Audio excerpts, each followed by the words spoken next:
Good morning, students. Let us have a brief review of the reaction which we have discussed last on Reformitsky's reaction. Reformitsky's reaction is given by aliphatic as well as aromatic aldehydes. जैसा कि मैं पिछले turn पर बता चुकी हूँ कि zinc चूर्ण की उपस्थिति में अल्डिहाइड अल्फा ब्रोमो एस्टर से अभिक्रिया कर बीटा हाइड्रोक्सी एस्टर बनाते हैं, जो अंततः जल अपघटन व गर्म करने पर अल्फा बीटा असंतृप्त अम्ल बनाते हैं। मैकेनिज्म ऑफ द रिएक्शन में हम जानते हैं कि रिफॉर्मेट्स्की अभिकर्मक एस्टर कार्बोनिल समूह पर आक्रमण नहीं करता, बल्कि एल्डिहाइड के कार्बोनिल समूह पर आक्रमण करता है। CH2Br CO C2H5 plus zinc से CH2ZnBr CO C2H5 यह रिफॉर्मेट्स्की अभिकर्मक कहलाता है। RCHO प्लस रिफॉर्मेट्स्की अभिकर्मक से रिएक्शन होने पर हमें प्राप्त होता है RCHOZnBr CH2COO C2H5। ये वाटर के साथ H2O जल अपघटन करने पर RCHOH CH2COH देता है, और अगर इसको फर्दर हीट करेंगे तो अल्फ़ा बीटा असंतृप्त अम्ल प्राप्त होगा। नेक्स्ट नेम रिएक्शन है benzoin condensation. Alcoholic potassium cyanide की उपस्थिति में दो एरोमेटिक अल्डिहाइड के डायमेराइजेशन द्वारा बेंजोइन बनने की अभिक्रिया को बेंजोइन संघनन कहते हैं। C6H5CHO plus C6H5CHO alcoholic potassium cyanide की उपस्थिति में रिएक्ट करके C6H5C डबल बॉन्ड हो CHOH C6H5, इसका नाम बेंजोइन है। क्रियाविधि या मैकेनिज्म ऑफ द रिएक्शन। इस अभिक्रिया की क्रियाविधि में एल्डिहाइड के कार्बोनिल समूह पर साइनाइड आयन के आक्रमण द्वारा अनायन बनता है, जो पुनर्विन्यास हो कार्बनायन बनाता है। यहाँ हम देखते हैं कि C6H5CH डबल बॉन्ड हो साइनाइड के साथ रिएक्शन करता है। Cyanide is a nucleophile, positively charge carbon पर जुड़ेगा और जुड़ने के पश्चात आपको प्राप्त होगा C6H5CH O-CN।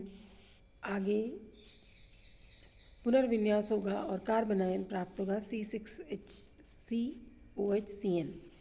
पुनर्विन्यास होता है क्योंकि पुनर्विन्यास होने पर बेंजिल कार्बनायन बनता है, जो कि अनुनाद द्वारा स्थायीकृत होता है। रेजोनेंस में स्टेबलाइजेशन आ जाता है। आगे कार्बनायन साइनाइड समूह द्वारा भी अनुनाद स्थायीकृत हो सकता है और तत्पश्चात कार्बनायन का दूसरे एल्डिहाइड अणु के कार्बोनिल कार्बन पर आक्रमण होता है और अंत में साइनाइड आयन का विलोपन होकर बेंजोइन प्राप्त होता है। यानी C6H5CHOH ये कार्बनायन है, अब आपका बेंजल्डिहाइड पर जुड़ेगा ये जाके, तो प्रोडक्ट प्राप्त होगा C6H5CCNO CH C6H5O-।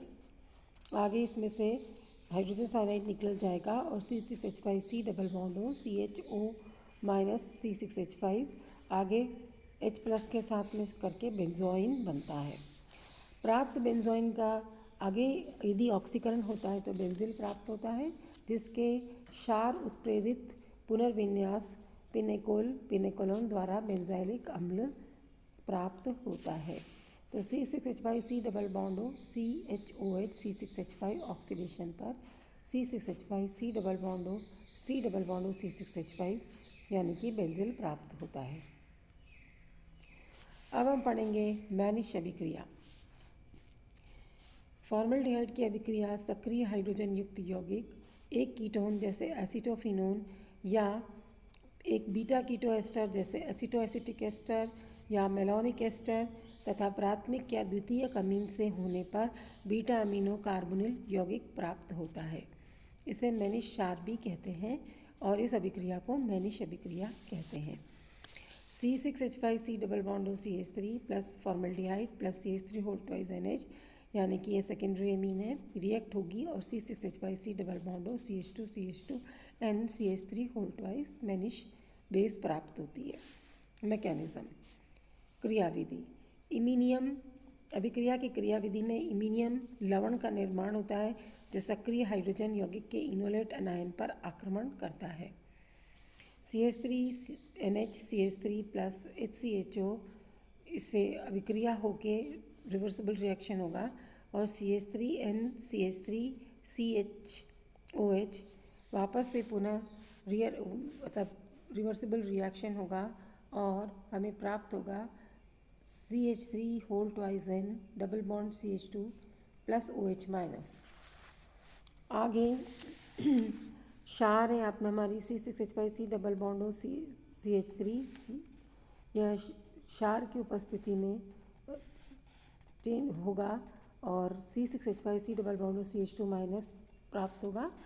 और आगे ये C6H5C डबल बॉन्ड हो CH2 माइनस और हमारी जो पहले बनी हुई है CH2N CH3 होल ट्वाइस, इन दोनों का योग होगा और सिंपल मैनिश क्षार प्राप्त होगी। C6H5C डबल बॉन्ड हो CH2CH2N Me2। अब हम नेक्स्ट टॉपिक डिस्कस करते हैं ऑक्सीकरण।